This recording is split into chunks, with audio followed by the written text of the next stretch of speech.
I decided to do this interview and open up about this because I think it's important for people at any stage in their life, whether that's from like when I started, let's say 11 to middle school to high school to college, for if they happen to see this, realizing that one, you're not alone. I know it sounds cliche, but I never saw anything like this when I was at any of those stages of life. And I think I'm confident enough now, and I feel like happy enough where I'm at in life that I can look back at it as a learning experience and try to share that with anyone else who may need it.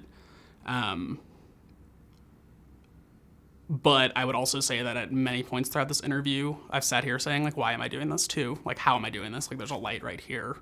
There's a camera to the left of me. And, like, I'm very uncomfortable with that. But I think the outcome of me talking about it is more important than the, anxiety that I'm feeling right now, which I definitely am feeling. If I appear to be, like, confident in this interview or okay with where I'm at in life, just remember that one, this is not how I always am, and two, this is still something that I struggle with on a very regular and very deep basis. It's just something that I'm confident enough now to know that I have tools that I've developed and practiced to be able to get to a point where I can do something like this, but that doesn't mean that I'm 100% better or that I don't deal with this anymore, because it's still probably the biggest aspect of my life outside of my marriage, or sometimes it's a bigger aspect of my life than my marriage because it's with me all the time. So I'd say that it's just remember that the way that someone looks on the outside does not reflect the way that they're feeling on the inside at any given point in time.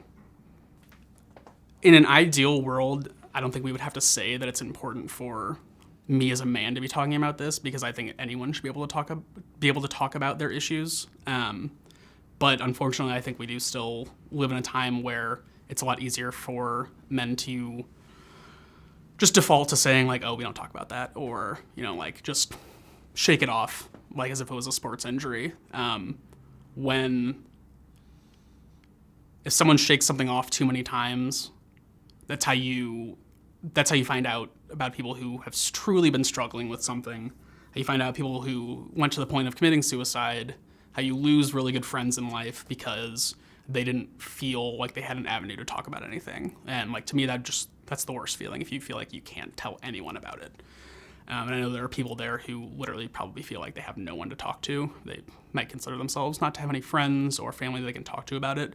There are other resources, whether that's online or whatever it may be. Someone's going to listen to you. And people have listened to me talk about it for years and years and years. And I don't think it matters that I'm a man, or that I'm a man that's dealing with this, because I'm just, like, still a human that's dealing with it.